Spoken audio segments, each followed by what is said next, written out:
Hi, my name's Maddie Simons, and I have decided to do my Assessment 2 case study on the recent Facebook scandal this year in 2019. Basically, as you know, Facebook is a huge worldwide company that everyone uses. Every second person has a Facebook account. Basically, Facebook leaked over 50 million users' personal information. This was huge as it gave a bit of a scare to all the users.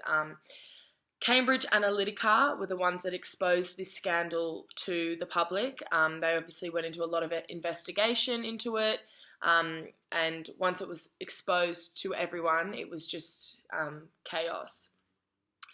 I believe that it's both an ethical issue as well as a breach of trust, because Facebook, as we said, it's a worldwide business. It's huge, and they have the power to hold all this data and all this information of personal information of the users, and they know that they can't be going and sharing that data with developers or whoever it's being shared with.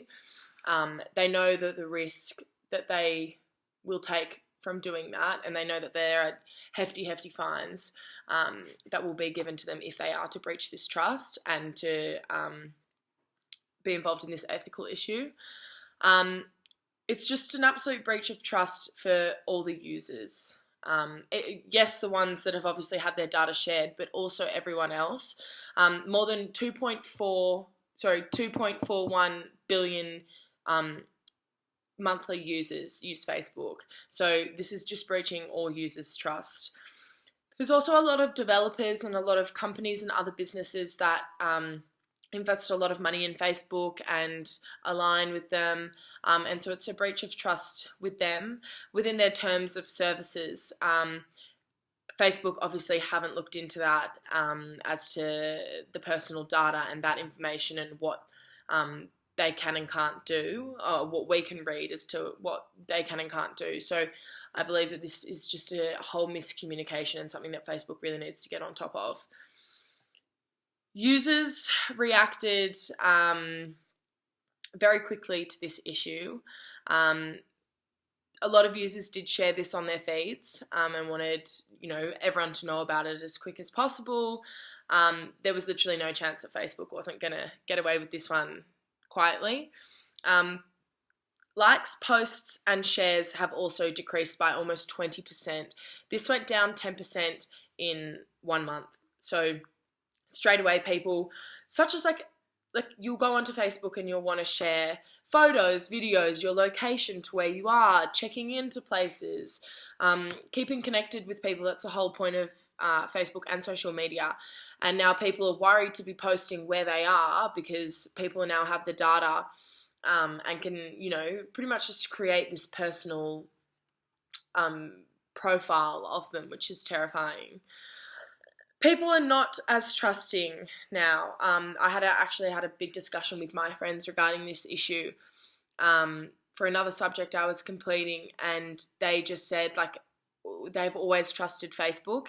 It's such a big business that, we've always just had trust in them, and they've built these loyal consumers, and now it's essentially just been thrown in our face. And it's like, well, if we can't trust Facebook, who can we trust?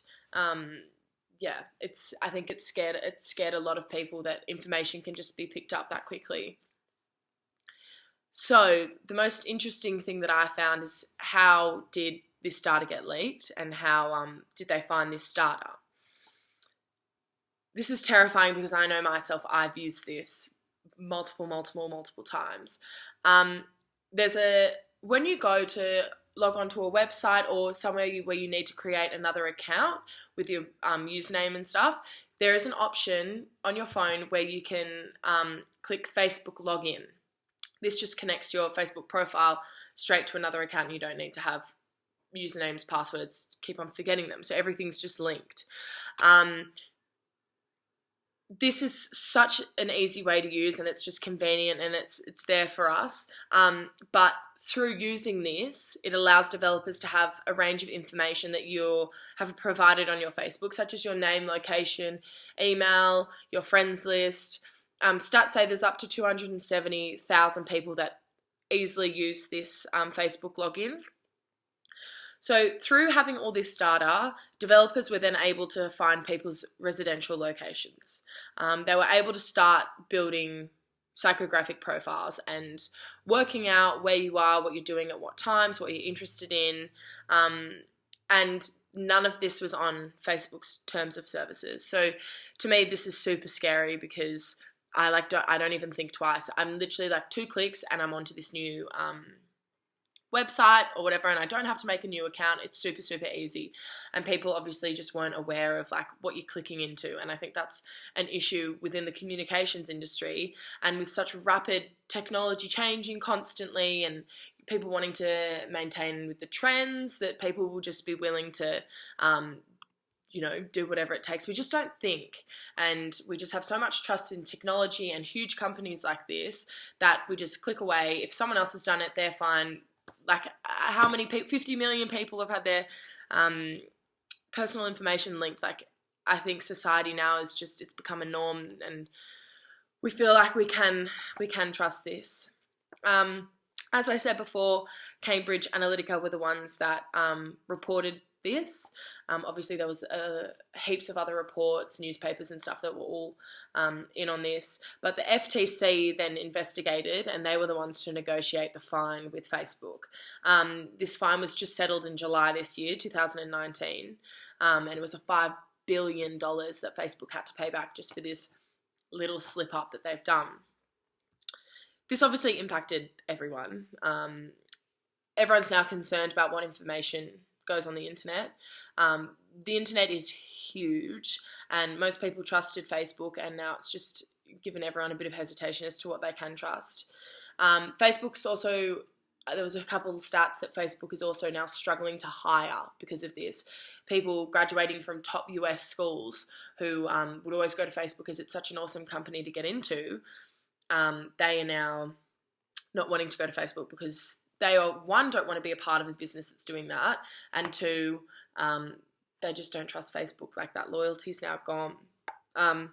People aren't as willing to share, like, post, which is exactly the point of Facebook and social media.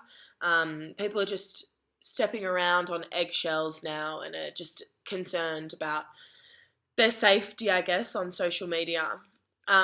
The one thing I find interesting is that, like, Facebook users hasn't gone down. That keeps rising. So it hasn't turned people off using Facebook.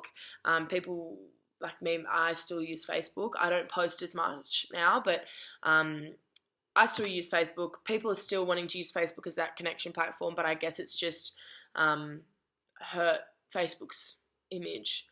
I think the main thing that I could take away from this case study and looking into this is that society really need to think before we click, because we've got no idea what we're signing up for. There's too much trust in social media and Facebook and things like that we don't know what we're clicking to. So think before you click. Otherwise, this stuff is just can easily happen, and it's very, very scary. Thank you.